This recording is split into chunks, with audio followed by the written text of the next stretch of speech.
अस्सलाम वालेकुम, आदाब, नमस्कार। परभनी न्यूज महानगर में आपके साथ शेख इफ्तिखार।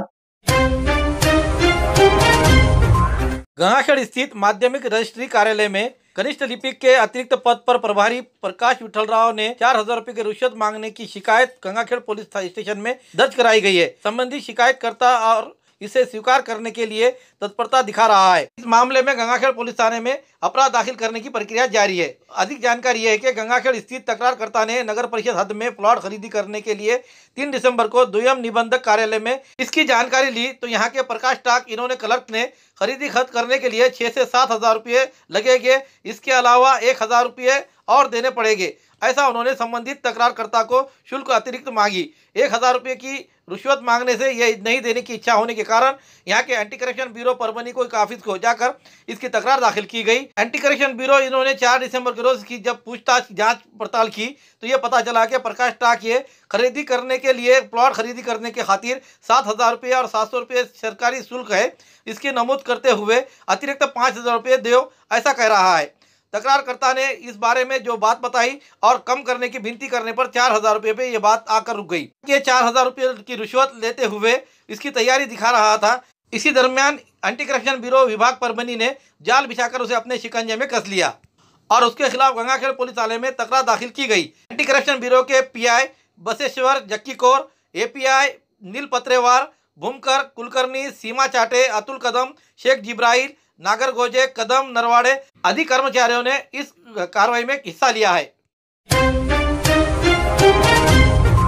पूर्णा में अंबेडकर समर्थकों ने गृह मंत्री अमित शाह का पुतला फूका। राज्यसभा में नाराज कार्यकर्ताओं की जोरदार नारेबाजी। राज्यसभा में संविधान पर चर्चा के दौरान डॉक्टर बाबा साहब अम्बेडकर को लेकर की गई केंद्रीय गृह मंत्री अमित शाह की टिप्पणी विवादों के भंवर में फंस गई है।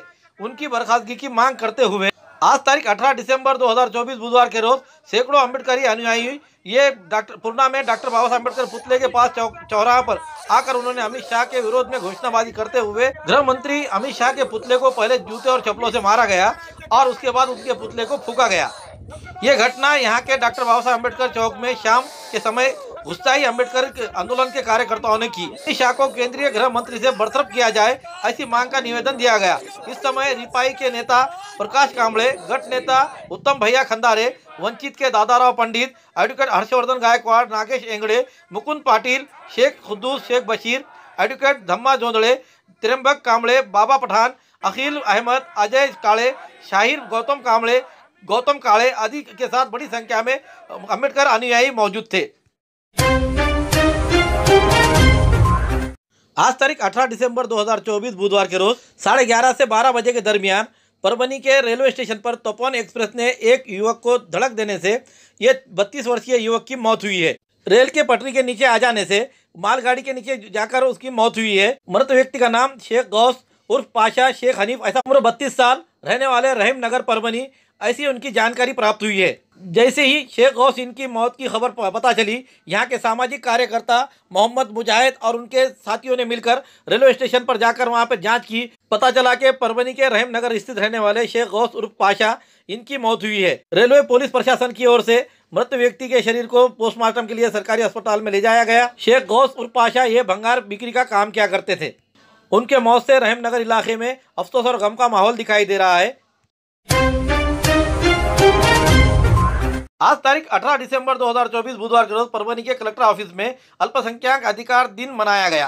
कार्यक्रम के अध्यक्ष स्थान पर अपर कलेक्टर प्रताप काले, तहसीलदार, शिक्षा अधिकारी, अल्पसंख्यक विभाग के अधिकारियों ने दीप जलाकर अल्पसंख्यक हक दिन मनाया। इस समय संयुक्त राष्ट्र संगठन ने तारीख 18 दिसंबर 2092 के रोज राष्ट्रीय वांशिक, धार्मिक और भाषिक अल्पसंख्यक के हक के जाहिरनामा स्वीकृत करते हुए प्रस्तुत किया है कि उसी के तहत अल्पसंख्यक नागरिकों को उनके संस्कृति, भाषा, धर्म, परंपरा इत्यादि का संवर्धन किया जाए। इस दृष्टि से यह कोशिश की गई थी।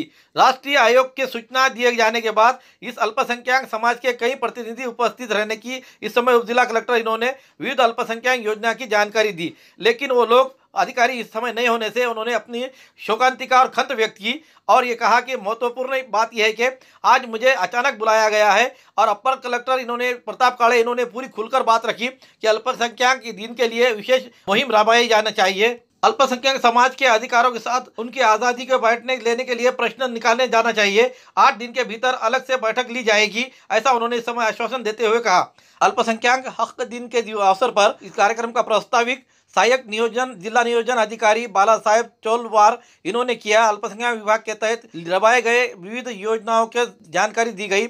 इस समय जिला नियोजन कार्यालय की ओर से सहायक संशोधन अधिकारी उमाकांत लोखंडे, धम्मपाल कांबळे, बाला साहेब भी, सांख्यिकी सहायक संजय भोसले, इनके अलावा अल्पसंख्यक हक दिन के शहर के अल्पसंख्यक समाज के सामाजिक संगठन संस्था प्रतिष्ठित नागरिक अपने अपने ख्यालात यहाँ रखते हुए उन्होंने बताया कि माइनॉरिटी डेवलपमेंट ऑर्गेनाइजेशन संगठन के जिला अध्यक्ष सैयद रफीक पेड़गांवकर, शेख उस्मान, शेख इस्माइल, शेख शमशुद्दीन, ज्येष्ठ नागरिक हमीद गुलाम मोहम्मद मिट्टू साहब, मौलाना रफीउद्दीन अशरफी साहब, समाज सेवक वहीद पटेल, साजिद बेलदार, शेख चांद, यामीन पटेल, निसार पेड़गांवकर, जमाते इस्लामी हिंद के विंग के विविध पदाधिकारी इस समय मौजूद थे। अल्पसंख्यक मंत्रालय से स्पेसिफिक टाइम पर जो है बजट लाया जा रहा है और उसको जो है खर्च किया जा रहा है। जहाँ जरूरी है नहीं है इसका कोई जो है ये हमारे पास से डिपार्टमेंट से या इससे कोई जाना नहीं है। जो नेतागण है वो अपने तौर पे जो है ला रहे हैं इसकी वो मैंने बजट मंजूर करके और जो है वहाँ खर्च कर रहे हैं। ये तमाम चीजें जो है अगर हम इस पर देखें कि होनी चाहिए, उसके ऊपर आप लोगों को थोड़ा सा एक्शन लेने की जरूरत है। सर सभागृह का एक इशू है परभणी के अंदर, सभागृह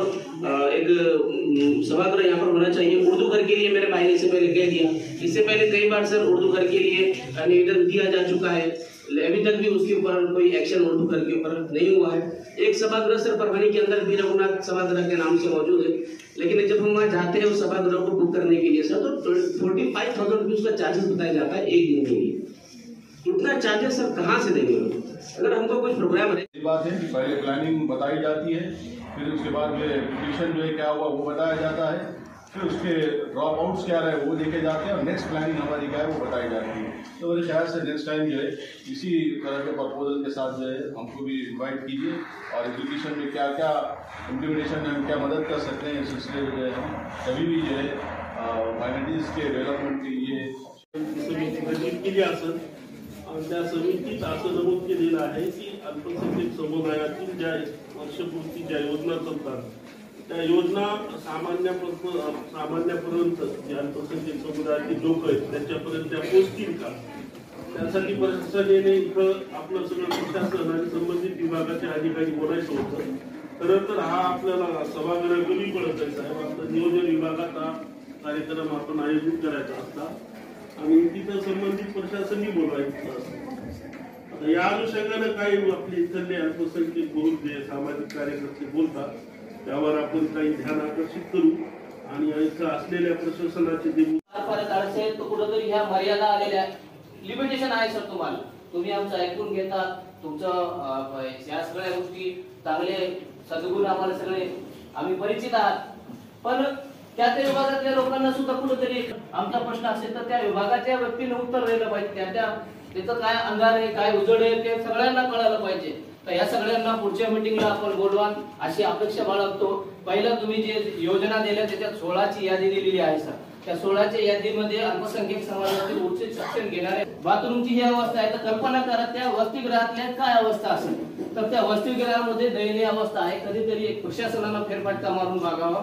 नागरिकांना बोलायचंय की एकात्मिक बाल विकास सेवा योजनेअंतर्गत अल्पसंख्याकांचा मातृभाषेमध्ये शिक्षण घेतोय त्या बालकांचा मूलभूत हक्क आहे सर, आणि त्या मूलभूत त्यांना जी मातृभाषा आहे उर्दू भाषा असलेल्या त्या अल्पसंख्याकांचा त्या एसडीएम शिवाय साहेब या कार्यक्रमासाठी आवर्जून उपस्थित असलेले गुलाम मोहम्मद मिट्टू साहेब, त्याचबरोबर यासीन काजी, फैजान कादरीजी, शेख मारूफ, सैयद रफीकजी, नितीन सावंत, त्याचबरोबर जिल्हा नियोजन अधिकारी कार्यालयाचे चोलवार साहेब, उपस्थित सर्व सन्माननीय जे व्यक्ती आता ज्यांनी आपले सूचना आणि विचार मांडलेले आहेत आणि त्याचबरोबर उपस्थित सर्व आमच्या विद्यार्थी, सर्वप्रथम मी सगळ्यांची या ठिकाणी जाहीर दिलगिरी आणि माफी मागतो, कारण खरोखरच कार्यक्रमाचं आयोजन आणि हा आजचा दिवस अत्यंत महत्त्वाचा होता आणि त्याच्यासाठी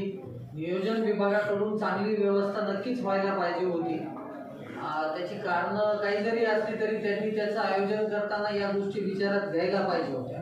प्रशासनामध्ये मी सिनियर आहे म्हणूनच मी सुरुवातीलाच आपल्या सगळ्यांची दिलगिरी व्यक्त करतो. विशेषतः 1.5 तास झालं 1 तास झालं त्या मुली आमच्या भगिनी सगळ्या उभ्या आहेत. त्यामुळे मला सुद्धा ते वाईट वाटतंय. मी मध्ये म्हणून भाषणं थांबवायचं त्याच्यासाठीच म्हणत होतो, कारण त्यांना थांबावं लागलं. पण त्यांच्यासाठी एकदा सगळ्यांनी माझ्या सगळं जोरदार करायचं. त्यांचा संयम मी पाहत होतो. नियोजन अधिकाऱ्यांनी या गोष्टीची नक्कीच दखल घेतली पाहिजे की कुठलाही कार्यक्रम आयोजित करत असताना त्या ठिकाणी व्यवस्था, त्याचबरोबर त्या कार्यक्रमाचा डेकोरम व्यवस्थित राहील हे पाहिलं पाहिजे. हे अत्यंत आज मलाही खेदजनक वाटतं. तुम्हालाही मी सांगतो की मलाही निमंत्रण नव्हतं. जिल्हाधिकारी एका कार्यक्रमात बिझी आहेत म्हणून मला बोलवलं गेलं या कार्यक्रमात. हे सुद्धा मी जाहीर सांगतो. काही कमीपणा नाही त्याच्यामध्ये. या गोष्टीची सुद्धा यांनी दखल घ्यायला पाहिजे. बिलकुल. म्हणजे मी माझ्या एका बैठकीत होतो, मला निमंत्रण कलेक्टर सरांचा फोन आला, मी आलो खाली याच्यासाठी. मला माहितीही नव्हतं की हा कार्यक्रम असा आयोजित केला. हे अत्यंत चुकीचं आहे.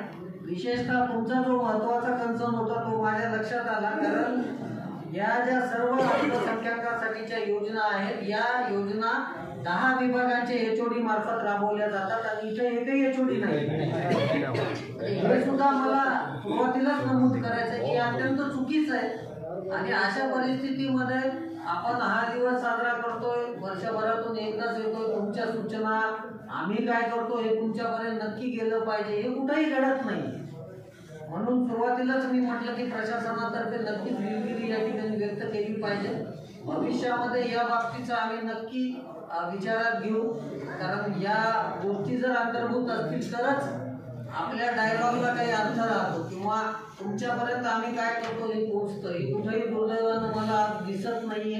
एक सोपस्कर पार पाडण्यासारखा कार्यक्रम होतोय असं मलाही सुरुवातीलाच जाणवलं याच्यामध्ये. त्यामुळे निश्चितच त्या अनुषंगाने जिल्हा नियोजन अधिकाऱ्यांना आम्ही सक्त याच्यामध्ये सूचना देतो. सुरुवातीला याच्यामध्ये मला फारसं काही प्रास्ताविक करायचं नाहीये, कारण सर्व वक्त्यांनी आपलं सांगितलेलं. या ठिकाणी हा दिवस साजरा करण्याबाबत उद्देशच मुख्य आहे की अल्पसंख्याक समूह जो आहे त्यांच्या शैक्षणिक सांस्कृतिक असा सर्वसमावेशक उत्कर्ष करणं आणि त्यांच्या हक्कांचं संरक्षण करणं. यासाठीच हा युनोतर्फे आंतरराष्ट्रीय अल्पसंख्याक हक्क दिवस साजरा केला जातो. अल्पसंख्याकांचं या देशामध्ये फार मोठं योगदान आहे आणि त्या अनुषंगाने घटनेमध्ये जे आपले अधिकार आणि कर्तव्य सांगितलेले आहेत त्याप्रमाणेच नागरिकांना सुद्धा काही हक्क प्राप्त असतात आणि त्यामध्ये या दिवसाच्या मार्फत जे अल्पसंख्याक आमचे सर्व बांधव आहेत त्यांना कुठेतरी त्यांचे हक्क मिळवून देणं आणि त्यासाठी कल्याणकारी राज्य म्हणून राज्य शासन आणि केंद्र शासन यांनी प्रयत्न करणं हा भाग आहे. या ठिकाणी तुमच्या ज्या सूचना आल्या होत्या त्या अतिशय रास्त आहेत, कारण सगळ्यात महत्त्वाचं की जिल्हास्तरीय कमिटी अद्याप शासनाने मान्यता दिलेली नाहीये. पण मी या ठिकाणी सांगतो की जिल्हाधिकारीच्या माध्यमातून आणि आपल्या जिल्ह्याला आता मंत्रिपद मिळालेलं असल्यामुळे तातडीने आपण ही कमिटी 1 महिन्याच्या शासन स्तरावर पाठपुरावा करून दुसरं सगळ्यात महत्त्वाचं म्हणजे येणाऱ्या 8 दिवसामध्ये या सर्व विभाग प्रमुखांची बैठक जिल्हाधिकाऱ्यांकडे लावली जाईल आणि मार्चच्या अगोदर प्राप्त झालेला निधी, काय कामं चालू आहे, त्याची प्रगती काय, कारण आचारसंहिता उठलेली असल्यामुळे आता काही आपल्याला अडचण नाही कुठल्या गोष्टीची आणि या गोष्टी सुद्धा घेतल्या जातील. 8 दिवसामध्ये ही बैठक या ठिकाणी ठेवण्याचं मी त्यांना या ठिकाणी सांगतो. आणि सगळ्यात महत्त्वाचं की जानेवारी महिन्यामध्ये या अनुषंगाने एक सेमिनार ठेवला जाईल, कारण मला सुद्धा तुमची सूचना आवडलेली आहे. या सेमिनारमध्ये तुमच्या सूचना, काही जे वेगवेगळ्या क्षेत्रात काम करणारे व्यक्ती आहेत त्यांचा अनुभव, त्याच्यानंतर तुम्ही काही जे महत्त्वाचे प्रशासनाला सांगू शकता की या बाबी त्या नक्कीच समोर येणं आवश्यक असते. कारण सार्वत्रिक अनुभव माझाही असा आहे, 22 वर्ष मी काम करतोय प्रशासनात. शासनाची योजना येतात, कागदावर राहतात, काही ठिकाणी अंमलबजावणी होते, पण अधिक समावेशक कसं त्याच्यामध्ये आलं पाहिजे प्रतिनिधित्व अल्पसंख्याकाचं हे तुमच्याकडूनच आलं पाहिजे. या ठिकाणी ते आवश्यक आहे. विविध योजना ज्या चालू आहेत त्याच्यामध्ये जिल्हास्तरीय, खरं म्हणजे मला सुद्धा अपेक्षा होती की पॉवर प्रेझेंटेशनमध्ये ते सांगतील सगळं, निधी किती उपलब्ध झालाय, खर्च किती होतोय, कोणत्या कोणत्या योजना आणि कुठे कुठे त्याची अंमलबजावणी चालू आहे हे थोडंसं जी पुढची बैठक होईल त्याच्यामध्ये आम्ही व्यवस्थित घेतो या ठिकाणी. मला वाटतं थोडंसं नक्कीच आपल्या समाजाची प्रगती बऱ्याच बहुतांशी अंगानं होतच आहे, परंतु अजूनही काही मूलभूत जे प्रश्न आहेत ते असे शिल्लक आहेत. विशेषतः अन्न वस्त्र निवारा याच्यामध्ये सुद्धा अजूनही काही समाज नक्कीच वंचित आहे असं दिसून येतं. याबरोबर सर्वात महत्त्वाचं माझ्या दृष्टीने हे आहे की आरोग्य, शिक्षण, रोजगार आणि स्वयंरोजगार हे जे प्रश्न आहेत हे अत्यंत मूलभूत आहेत आणि हेच मला वाटतं की पुढच्या काळामध्ये जास्त महत्त्वाचे ठरणार आहेत. विशेषतः शिक्षणाच्या सार्वत्रिकरणातून शिक्षण सर्वांना मिळाले परंतु रोजगार उपलब्ध होत नाही आणि त्यामुळे विशेषतः अल्पसंख्याक समाजासाठी ज्या काही योजना या ठिकाणी आम्ही आमच्या मार्फत राबवतोय, केंद्र शासनाचं असतील, राज्य शासनातील, त्याच्यामध्ये अधिकारी भागीदारी कशी या ठिकाणी होऊ शकते या समाजाची होती. 4-5 सूचना मलाही खूप चांगल्या वाटल्या. एक उर्दू बालवाडीचं नोट केले आपण.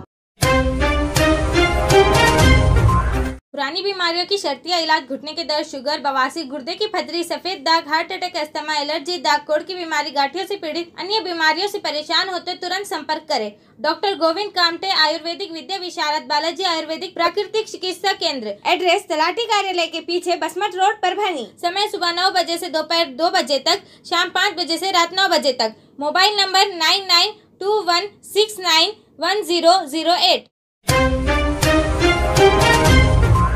तारीख 18 दिसंबर 2024 बुधवार के रोज दोपहर 2 बजे जिला कलेक्टर ऑफिस में संवाददाता सम्मेलन का आयोजन किया गया।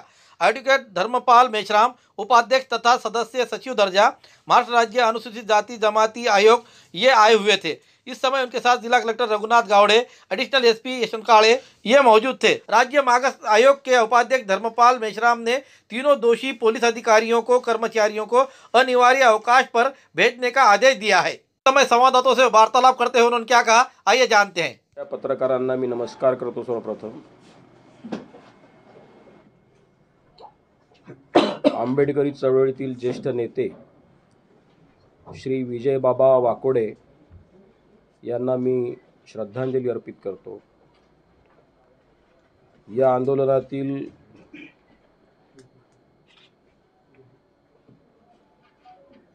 सोमनाथ सूर्यवंशी यांचा जो बळी गेला त्यांच्याप्रती मी संवेदना व्यक्त करतो। ही घटना 10 तारखेला घडली आणि आमच्यापर्यंत येता येता तिला 12 तारीख उजाडली। 12 तारखेला जेव्हा आयोगाच्या हे लक्षात आलं तेव्हा 13 तारखेला मी माननीय जिल्हाधिकारी आणि माननीय पोलीस अधीक्षक यांना एक पत्र पाठवून या सगळ्या घटनेचा अहवाल मागवला।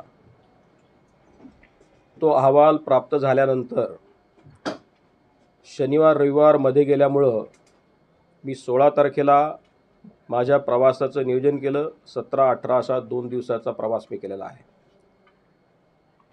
मी अनेक लोकांच्या सोबत माझ्या भेटी झाल्या। दलित आंदोलनात काम करणाऱ्या विविध राजकीय पक्षाच्या, विविध संघटनांच्या प्रतिनिधींशी देखील मी चर्चा केली। व्यापाऱ्यांच्या सोबत देखील, त्यांच्या संघटनासोबत देखील माझ्या चर्चा झाल्या। त्यांची निवेदनं देखील मला प्राप्त झाली। या विषयाशी संबंधित सगळ्या अधिकाऱ्यांशी वेगवेगळ्या बैठका झाल्या आणि मी विषय समजून घेतला।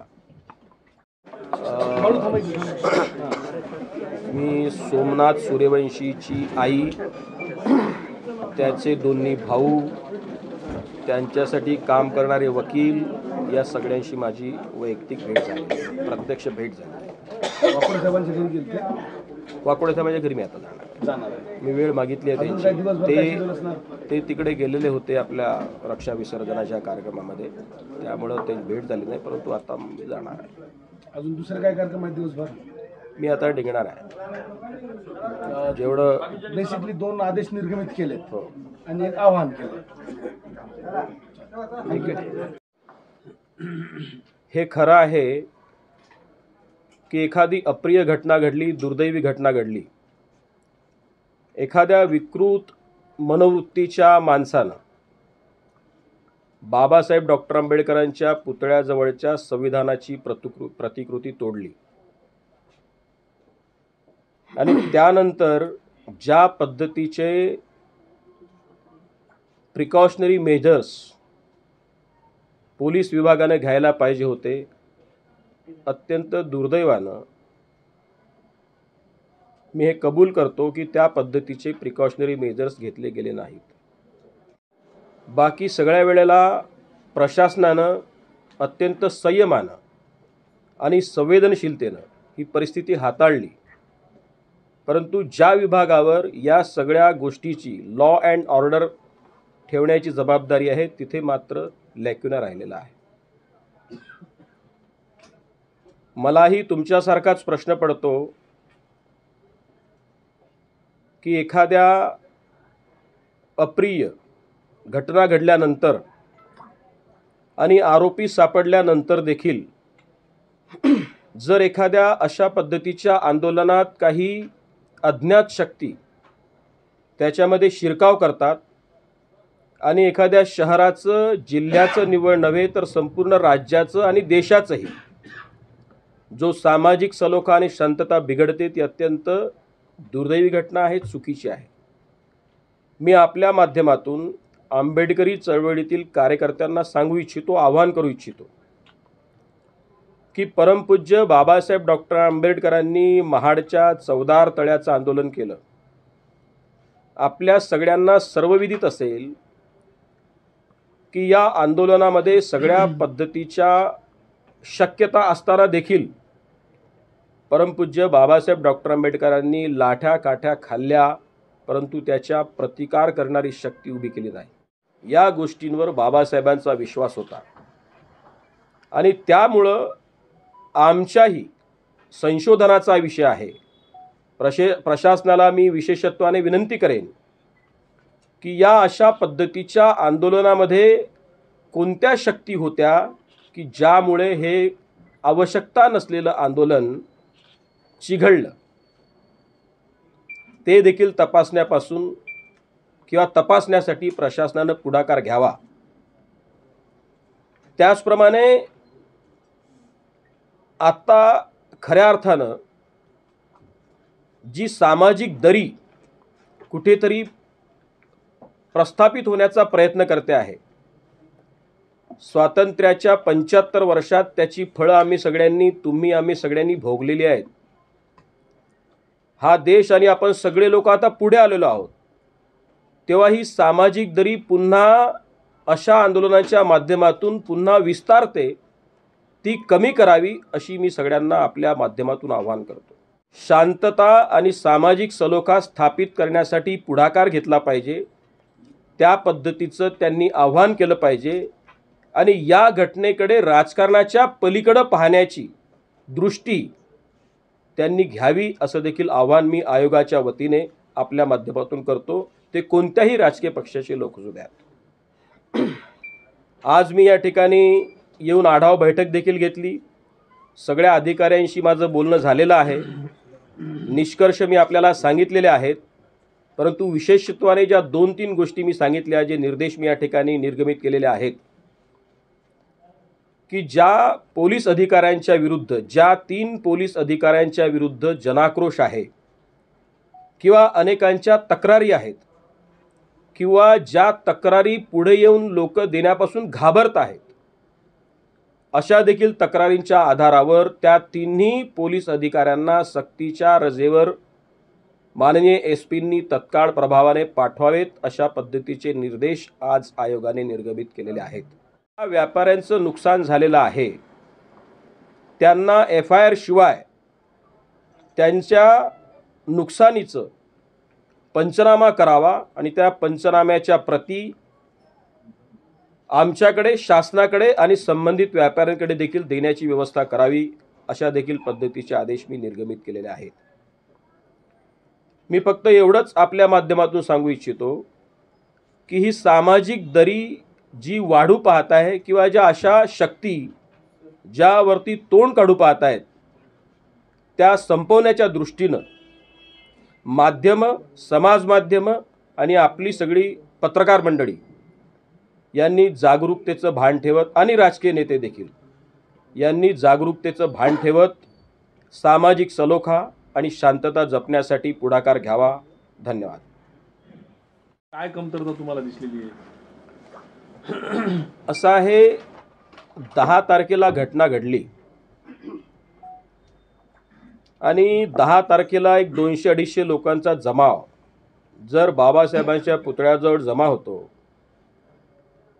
तिथे पोलिसांच्या गाडीच्या वर चढून एखादा माणूस बंदचं आव्हान करतो, पोलीस अशी कशी परवानगी देऊ शकतात? किंवा जर त्याची गांभीर्यता पोलीस प्रशासन न समजू शकलं तर हा पोलिसांच्या कार्यपद्धतीचा किंवा एखाद्या व्यक्तिविशेषत्वाचा दोष असावा. त्यामुळं माझं असं निरीक्षण मी नोंदवलेलं आहे. आता पंचनामे करा, FIR न करता पंचनामे करा, म्हणजे FIR ची सक्ती करू नका आणि पंचनामे झाले पाहिजेत. आणि तिसरं असं, हा निर्देश नाही आहे, हे आव्हान आहे की सामाजिक सलोखा आणि शांतता पाळण्याच्या दृष्टीने सगळ्या राजकीय पक्षाच्या धोरणांसह प्रशासनाने देखील पुढाकार घेऊन त्या पद्धतीची ही सामाजिक दरी काम करण्यासाठी सगळ्यांनी सर्वकष काम करावं अशी मी विनंती केलेली आहे. त्या 3 पोलीस अधिकाऱ्यांचे नाव माननीय SP आपल्याला सांगतील. एक अधिकारी आहेत, ते एक अधिकारी आहेत, कोणीतरी मरे एक आहेत आणि आणखी कोणीतरी तोरबांड काय गोरबांड तर सांगितलं, अशोक गोरबांड तुरनार, या 3 अधिकाऱ्यांच्या संदर्भाने मी सांगितलं चौकशी अहवाल जेव्हा केव्हा येईल तो येईल. दोन्ही बाजू नैसर्गिक न्यायतत्वाच्या पुढे येणार नाही तोपर्यंत निर्णय घेणार नाही प्रशासन. पण आत्ता या प्रायमा फॅसी जे काय दिसते आहे तुमच्या म्हणण्याप्रमाणे, त्या आदेशावर चौकशीवर प्रभाव पडू नये म्हणून या अधिकाऱ्यांना सक्तीच्या रजेवर पाठवण्याचे निर्देश दिलेले आहेत. आत्ता आपण पॉलिटिकल नाही जाऊ. आत्ता ही जे आहे आपल्याला सामाजिक सलोखा शांतता जपण्याच्या दृष्टीनं खूप काम करण्याची गरज आहे. मी सांगितलं की स्वातंत्र्यानंतर एवढे वर्ष लागले आपल्याला जवळ यायला, पुन्हा तेच जर करत बसलो. आत्ता मी आयोग म्हणून माननीय अमितभाई शहा यांच्या कोणत्याही वक्तव्यावर, कारण मला त्याची कल्पना आहे त्यामुळे मी बोलू शकणार नाही. हे बघा, ही सगळी चौकशी एक प्रक्रिया आहे. त्यामुळं आज हे काही निष्कर्षाप्रत आपण पोचलेलो नाही. यात खूप काही घटना घडणार आहेत. कदाचित SIT बसेल, कदाचित CID चौकशी होईल, सरकार त्या पद्धतीचा निर्णय योग्य वेळेला घोषित करेल, तो माझा अधिकार नाही आहे. त्यामध्ये जे काही निष्पन्न होईल ते होईल. तेव्हा हे प्रकरण इथं थांबलं असा कोणी गैरसमज करून घेऊ नये. ती प्रेस त्यांची नाही आहे, ते माझ्या विनंतीला मान देऊन इथे बसलेले आहेत. ती प्रेस माझी आहे. मी तुम्हाला नावं सांगितलेले आहेत. ठीक आहे, चला, धन्यवाद.